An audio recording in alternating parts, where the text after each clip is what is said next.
જય સ્વામિનારાયણ વિદ્યાર્થી મિત્રો, આપણે ચાલુ વર્ષે ગાલા અસાઇનમેન્ટ વર્ષ 2024 માટે પેપર સોલ્યુશન કરીશું.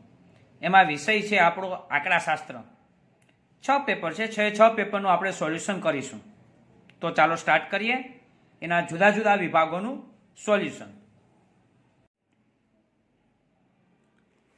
પ્રશ્નપત્ર પહેલું છે, એનો સેક્શન એ વિભાગ એનું સોલ્યુશન આપણે આજે નિહાળીશું.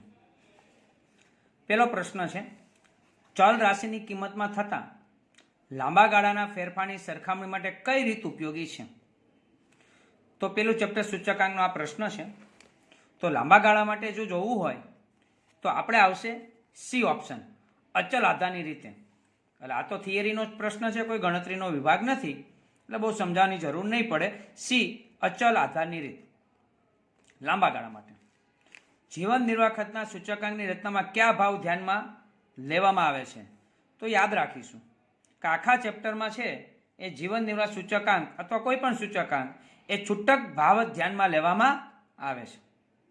ત્યારે ફુગાવાનો દર કે વગેરે શોધવું ત્યારે એક જ જગ્યાએ જથ્થાબંધ ભાવનો સૂચકાંક છે, બાકી બધે જ છૂટક ભાવ ધ્યાનમાં લેવામાં આવે છે. એટલે ડી ઓપ્શન અહીંયા સાચો થશે. પછી છે ત્રીજો એમસીક્યુ, સહસંબંધક આરનો વિસ્તાર શું છે? તો બીજું ચેપ્ટર, આખા ચેપ્ટર આર નો જવાબ આપણે ફિક્સ ખબર છે કે સી ઓપ્શન જ આવે, કે આરનો જવાબ -1 થી 1 સુધીનો હોય છે. એટલે -1 less than or equal to R less than or equal to 1. ચોથો પ્રશ્ન, જો બે ચલ વચ્ચે અચળ પ્રમાણમાં એકબીજાથી વિરુદ્ધ દિશામાં ફેરફાર થાય તો તે બે ચલ વચ્ચે કેવા પ્રકારનો સહસંબંધ મળે? તો જો અહીં આ શબ્દને માન આપીશું વિરુદ્ધ. વિરુદ્ધ કીધું છે એટલે એક વસ્તુ વધતી હોય ત્યારે બીજી ઘટતી હોય, એટલે બંને વચ્ચે સંપૂર્ણ ઋણ સહસંબંધ. એટલે કે અહીંયા આવશે સંપૂર્ણ ઋણ. બી ઓપ્શન, સંપૂર્ણ ઋણ સહસંબંધ, આંશિક ઋણ નહીં, સંપૂર્ણ ઋણ સહસંબંધ. પાંચમું, નીચેના પૈકી કયો વિકલ્પ બે ચલ વચ્ચેનો વિધેયાત્મક સંબંધ દર્શાવે છે? ત્રીજા ચેપ્ટરનું એમસીક્યુ છે, ટેક્સ્ટ બુકનું છે, સ્વાધ્યાયની અંદર આપેલું છે. તો એ આવશે બી ઓપ્શન, નિયત સંબંધ. વિધેયાત્મક સંબંધ કે એટલે યાદ રાખીશું નિયત સંબંધ. છઠ્ઠું, સહસંબંધક આરની કઈ કિંમત માટે નિયત સંબંધકની કિંમત શૂન્ય થાય? બરાબર. હવે સહસંબંધક, હવે ચેપ્ટર તો નિયત સંબંધકનો પ્રશ્ન છે પણ એમાં સહસંબંધ આરની કઈ કિંમત માટે નિયત સંબંધક એટલે કે બી ની કિંમત શૂન્ય થાય? તો જો સહસંબંધ 0 હોય એટલે કે ડી ઓપ્શન, સહસંબંધ 0 હોય તો જ નિયત સંબંધક બી ની કિંમત શૂન્ય થાય.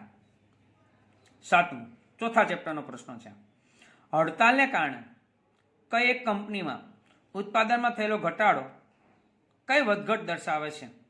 હડતાલને કારણે વધઘટ થઈ છે તો કઈ વધઘટ છે? હવે હડતાલ કઈ કાયમી ના પડે અથવા એનું ફિક્સ ન હોય કે આ સમયે જ હડતાલ પડે, તો એને હે ને રેન્ડમલી એટલે કે યાદચ્છિક કહેવાય. ગમે ત્યારે આવું બનાવ બની શકતો હોય. તો હડતાલને કારણે કોઈ ઉત્પાદનમાં વધઘટ થાય એટલે કે ઘટાડો થયો છે અહીંયા, તો એ યાદચ્છિક વધઘટ કહેવાય. એ ઓપ્શન. આઠમું, યાદચ્છિક શ્રેણીનો નિરપેક્ષ ચલ જણાવો. આ પણ ચોથા ચેપ્ટરનો જ પ્રશ્ન છે. સાપેક્ષ અને નિરપેક્ષ. નિરપેક્ષ કે એટલે ટી, સાપેક્ષ કે ને તો વાય ટી આપણે લખત, નિરપેક્ષ કીધો છે આ ચેપ્ટરનો, શું આવશે? ટી.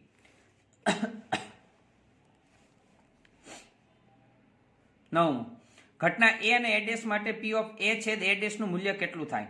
હવે આપણે યાદ રાખીશું એ અને એ ડેશ વચ્ચે કંઈ સરખું ના હોય, કારણ કે એ ડેશ એનો પૂરક ગણ છે. પૂરક એટલે એમાં હોય, એમાંથી એકેય સભ્ય એ ડેશમાં ના હોય, તો બંનેમાં કંઈ સરખું ન હોય. સરખું ન એટલે છેદગણ શું આવશે? તો કે ખાલી ગણ આવશે. ખાલી ગણ એટલે એક પણ સભ્ય નહીં. હવે એની સંભાવના એટલે પી ઓફ એ છેદ એ ડેશ, પી એટલે પ્રોબેબિલિટી ઓફ એ છેદ એ ડેશ, તો એની સંભાવના છે એ શૂન્ય થાય. કેટલી થશે? 0. બી ઓપ્શન શૂન્ય થશે, કારણ કે ખાલી ગણ જ છે. 10મું, સંભાવનાની પ્રશિષ્ટ વ્યાખ્યા બીજા કયા નામે ઓળખાય છે? તો એ થિયરીનો પ્રશ્ન છે, એ છે ગાણિતિક વ્યાખ્યા. એ ઓપ્શન.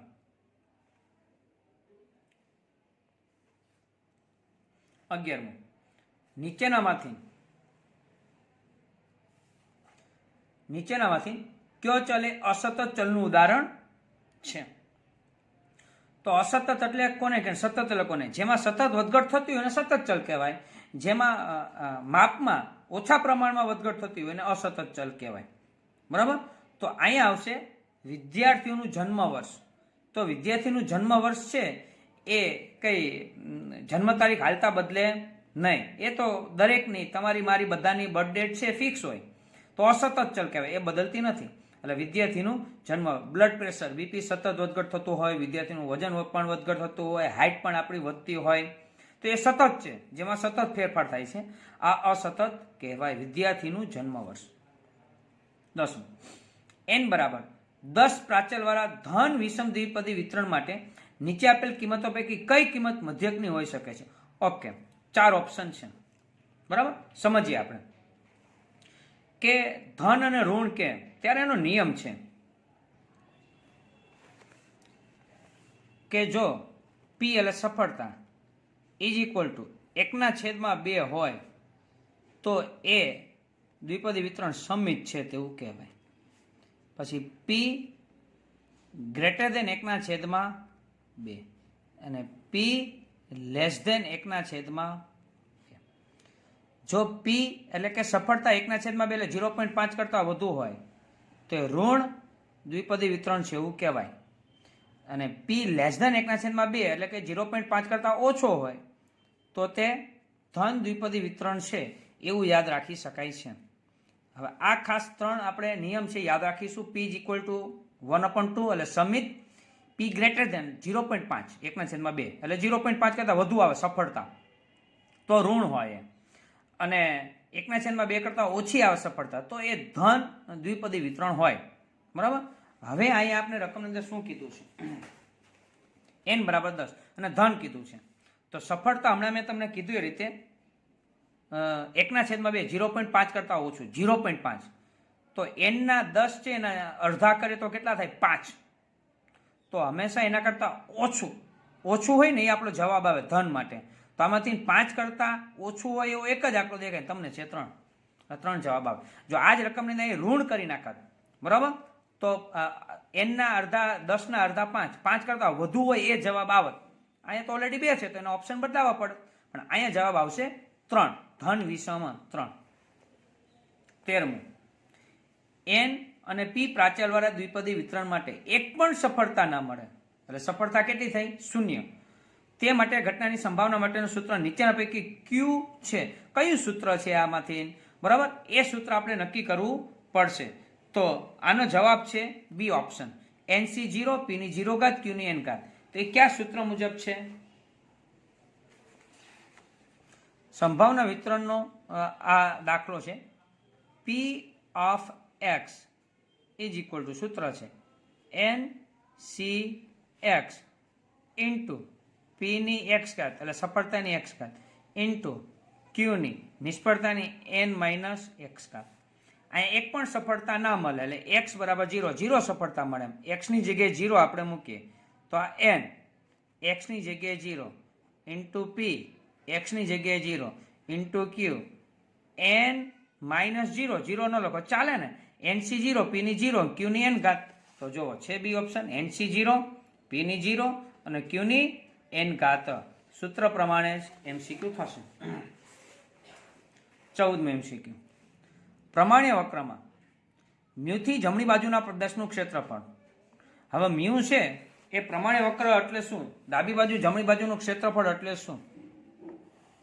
આ પ્રમાણ્ય વક્ર આપણે હોય આપણે ખબર છે પ્લસ ઇન્ફિનિટિવ, માઇનસ ઇન્ફિનિટિવ અને વચ્ચોવચ્ચ જે લીટો આપે છે ને એ મ્યુનો આપે છે. બરાબર? આ એની જમણી બાજુ, આનું ક્ષેત્રફળ 0.5 હોય. આ એની ડાબી બાજુની 0.5 જ હોય, માઇનસમાં ન હોય. ક્ષેત્રફળ હંમેશા પ્લસમાં જોઈએ, સંભાવના હંમેશા પ્લસમાં જોઈએ. તો જમણી બાજુનું કે ડાબી બાજુનું કે સંભાવના 0.5 આવશે, એટલે કે બી ઓપ્શન આવશે. 15મું. પ્રમાણ્ય વિતરણમાં સામાન્ય રીતે કેટલા ટકા અવલોકનો મ્યુ પ્લસ ઓર માઇનસ સિગ્માની વચ્ચે સીમામાં આવેલા છે? બરાબર, mu plus or minus sigma તે તો આપણે નિયમ પ્રમાણે 68.26%. સી ઓપ્શન અહીંયા આવશે. 16મું, પ્રમાણિત ચલ માટે સરેરાશ વિચલનની લગભગ કિંમત નીચેના પૈકી કઈ છે? હવે પ્રમાણિત ચલ માટે સરેરાશ વિચલનની કિંમત કે તો સરેરાશ વિચલનની કિંમત છે એનું સૂત્ર જ છે. તો સૂત્ર પ્રમાણે શું આવશે? તો કે 4/5 સિગ્મા. તો અહીંયા આવશે એ ઓપ્શન 4/5 સિગ્મા. સરેરાશ વિચલન કે તો પ્રમાણિત વિચલન પાછું કે તેનું સૂત્ર જુદું છે. સરેરાશ વિચલન કે તો 4/5 સિગ્મા. 17મું, 3નું 0.3 સામીપ્યનું માનાંક સ્વરૂપ કયું છે? 3નું 0.3. હવે અહીંયા 3 એ આપણા માટે એ છે, 0.3 એ ડેલ્ટા છે. તો માનાંક સ્વરૂપ કે તો માનાંક સ્વરૂપનું મેઇન સૂત્ર શું છે કે x - a less than delta. આ એનું સ્વરૂપ છે, x - a less than delta. તો જુઓ x આ રહ્યું, આ માઇનસ, આ a એટલે 3 અને ડેલ્ટા એટલે 0.3. પેલો આંકડો છે એ a હોય, બીજો આંકડો ડેલ્ટા હોય. તો સૂત્રમાં a આ રહ્યો અને ડેલ્ટા આ રહ્યો, x - a less than delta. 18મું, લિમિટ x વિરુદ્ધ -2 10 ની કિંમત શું થાય? બરાબર. હવે અહીંયા આપણે લિમિટ x ની જગ્યાએ કેટલા લખવાના છે? -2. અહીંયા x હોય તો -2 લખવાનું, x છે જ નહીં તો આપણો જવાબ 10 ના 10 રહે કે નહીં? એટલે એ ઓપ્શન આપણો જવાબ આવશે, એ 10. 19મું, y બરાબર ax ની n ઘાત એ અચળ સંખ્યા હોય તો dy/dx ની કિંમત શું થાય? એટલે કે આનું વિકલન કરવાનું છે નિયમ પ્રમાણે. ઘાત ક્યાં આવે? તો કે આગળ આવે અને ઉપર એક ઘાત ઘટે. તો અહીંયા જવાબ આવશે, જો આ રહ્યો n આગળ આવે એટલે n આ રહ્યો, a આ રહ્યો, એ તો છે જ, અને ઉપર એક ઘાત ઘટે એટલે n-1. વિકલન એટલે ઘાત આગળ આવે, ઉપર એક ઘાત માઇનસ થાય, ઓછી કરવી. તો an x n-1 ઘાત. 20મું, u અને v x ના વિધેય હોય તો v ના છેદમાં u નું વિકલિતનું સૂત્ર કયું થાય? એટલે કે ભાગાકારનું સૂત્ર થયું. તો ભાગાકાર માટે કયું સૂત્ર આપણે પાકું કર્યું હોય? તો કે બી ઓપ્શન, કે u અને v ના x ના વિધેય હોય તો ભાગાકાર v ના છેદમાં u. છેદમાં u છે ને એટલે આપણે ખાસ ધ્યાન રાખીશું કે છેદમાં અહીંયા જો ફેરવીને પૂછ્યું છે, આપણે જે દાખલા કર્યા છે ને u ના છેદમાં v કરીને કર્યા છે, અહીંયા શું છે? v ના છેદમાં u. તો આપણે યાદ રાખીશું કે ભાઈ v ના છેદમાં u ભાગાકાર આ રીતે છે કે y બરાબર v ના છેદમાં. આનું વિકલન કઈ રીતે સૂત્ર થાય? dy/dx, y નું વિકલન. તો સામે હંમેશા છેદથી શરૂઆત થાય. છેદમાં શું છે? અહીંયા u, તો u નો સ્ક્વેર. અહીંયા u મૂક્યો એટલે અહીંયા u આવશે, u ઇન્ટુ u મૂક્યો એટલે v નું વિકલન dv/dx. પછી માઇનસ, અહીંયા u આવે તો અહીંયા શું આવશે? v ઇન્ટુ v મૂક્યો એટલે u નું વિકલન du/dx. આ રીતે સૂત્ર નક્કી થાય.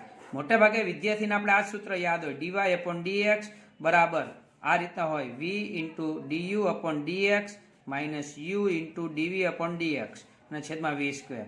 આ આપણે દાખલા પ્રમાણે કર્યું હોય, આ સૂત્ર આવશે નહીં. આ સૂત્ર યાદ રાખવાનું, નિયમ પ્રમાણે છેદથી હંમેશા શરૂઆત કરવાનું. અહીંયા આપણે છેદ આવો તો u/v, એટલે જો છેદમાં v આવતું હતું. તો અહીંયા આપણે બીવડા માટે રકમ બદલાવેલી છે આ લોકોએ, એટલે આ જવાબ આવશે. એટલે કે અહીંયા ડી ઓપ્શન જવાબની અંદર આવશે. બરાબર. ચલો વિદ્યાર્થી મિત્રો, આજે આ વિડીયોની અંદર એ સેક્શન જોયો. નેક્સ્ટ આપણે આગળ બીજા વિડીયોની અંદર જોઈશું. ત્યાં સુધી બધાને જય સ્વામિનારાયણ.